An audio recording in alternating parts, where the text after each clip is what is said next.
tireless efforts, providing everything and anything the medical team, the President, and I could need. This morning, the President is doing very well. Behind me are some of the members of the President's medical team, whom I'd like to introduce. Dr. Sean Dooley, Pulmonary Critical Care. Dr. Brian Garibaldi, Pulmonary Critical Care. Dr. Robert Browning, Pulmonary Critical Care. Dr. Jason Blaylock, Infectious Disease. Dr. Wes Campbell, Infectious Disease.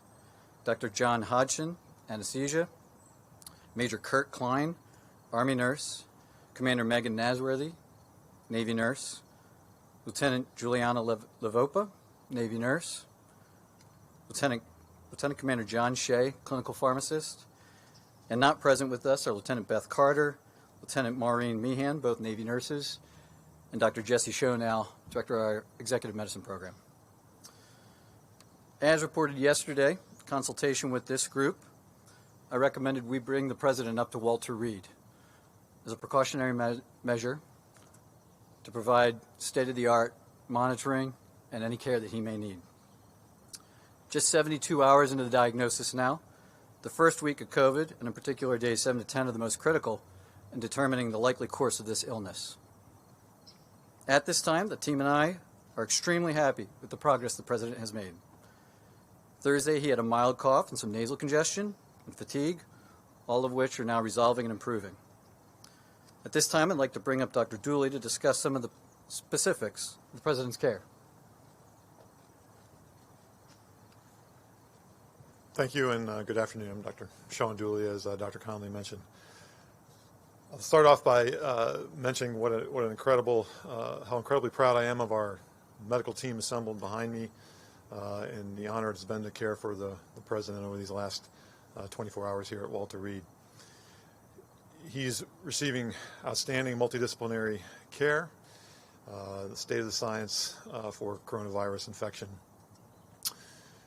We are monitoring him very closely for any evidence of complications from either the coronavirus illness or the therapies that we are prescribing to make him better. We have monitored his cardiac function, his kidney function, his liver function. All of those are normal. And the President this morning is not on oxygen, not having difficulty breathing or walking around the White House Medical Unit upstairs. He's in exceptionally good spirits, and in fact, as we were completing our multidisciplinary rounds this morning, the quote he left us with was, "I feel like I could walk out a plan of care for today." Thank you. Thank you, Dr. Dooley, and I'd like to echo the sentiment from the entire team. What an honor and a privilege it is to be part of this multidisciplinary unit to care for the President. About 48 hours ago, the President received a special antibody therapy directed against the coronavirus, and we're working very closely with the company to monitor him and our plan is to continue a 5-day treatment course for remdesivir. And the big plan for today, since he's in such great spirits and doing well, is to encourage him to eat, to drink, to stay hydrated, to be up out of bed, and to be working and doing the things that he needs to do to get well. And I'll refer Dr. Conley to any questions. You're free for over 24 hours. We remain cautiously optimistic, but he's doing great.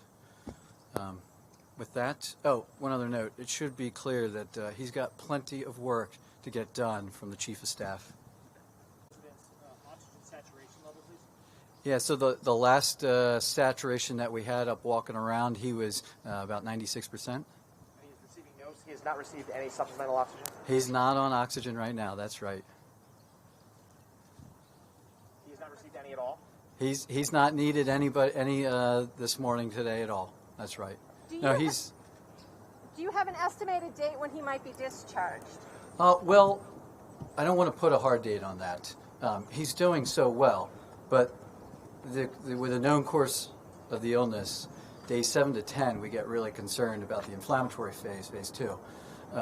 Given that we provided some of these advanced therapies so early in the course, a little bit earlier than most of the patients we know and follow, it's hard to tell where he is on that course, and so every day we're evaluating, does he need to be here, what does he need, and where is he going?